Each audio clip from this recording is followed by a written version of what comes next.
নমস্কার, fishing club Barrackpore চ্যানেলে আপনাকে স্বাগত। তো বন্ধুরা, ব্যাকে যে পুকুরটি দেখছেন এটি হচ্ছে শিয়াখালা সন্দীপুর উত্তরপাড়া হেঁদু পুকুর। এই পুকুরটি আগামী 2রা আগস্ট ওপেনিং হতে চলেছে। পাশের মূল্য করা হয়েছে 5200 টাকা। টোটাল 32টি সিট আছে, দুপার মিলিয়ে 3 গাছা করে ছিপ, 8 কাটা পর্যন্ত বসে আপনারা ফেলতে পারবেন। খোলের টোপ বাদ দিয়ে সুজি, ছাতু এবং পাউটি আপনারা ফেলতে পারবেন। পুকুরটির আয়তন 4.5 বিঘা থেকে 5 বিঘা। পুকুরে 4 মশলা ইউজ করতে পারবেন না, ভাত পোলাও ছিটে মারতে পারবেন না, কেবলমাত্র টোপের গায়ে আপনারা ইউজ করতে পারবেন। পুকুর পাড়ে একটি পিঠতলা রয়েছে, সুতরাং মদ্যপান এবং অশ্লীল আচরণ কোনোভাবেই করা যাবে না। পায়খানা বাথরুম বা পেচ্ছাপ আপনারা সাবধানে করবেন। শুধুমাত্র মাছ না খেলে প্রথম দিন সিদ্ধান্ত নেওয়া হবে। এই পুকুরে তলভাষা অ্যান্টানাইট টোপ কিন্তু আপনারা ফেলতে পারবেন না। এই পুকুর পরিচালনার দায়িত্বে যিনি আছেন ইয়াসিনদা এবং কামালদা, ওনার নাম্বার এই ভিডিও স্ক্রিনে আমরা দিয়ে দেবো। আপনারা ফোন করে পুকুর সম্পর্কে জানতে পারেন এবং খোঁজখবর নিতে পারেন। বন্ধুরা, যারা যাবেন তারা অবশ্যই নিজস্ব চিন্তাভাবনা এবং সিদ্ধান্ত নিয়ে তবেই পুকুরে সিট বুকিং করবেন, আমার কথা বা ভিডিও দেখে নয়। বন্ধুরা, দেখা হচ্ছে অন্য কোনো পুকুরে নতুন কোনো ভিডিও নিয়ে।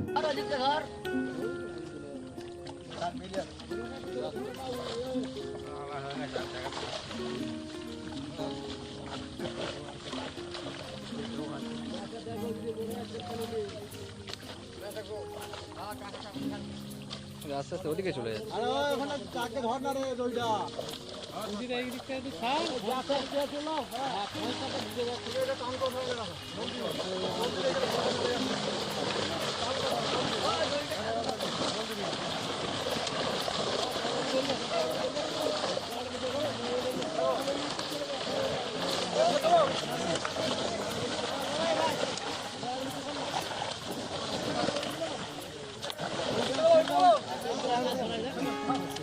একটু চাগিয়ে আসতে করে ছেড়ে দাও, চাগিয়ে আসতে ছেড়ে দাও, চাগিয়ে ছেড়ে দাও আস্তে আস্তে করে।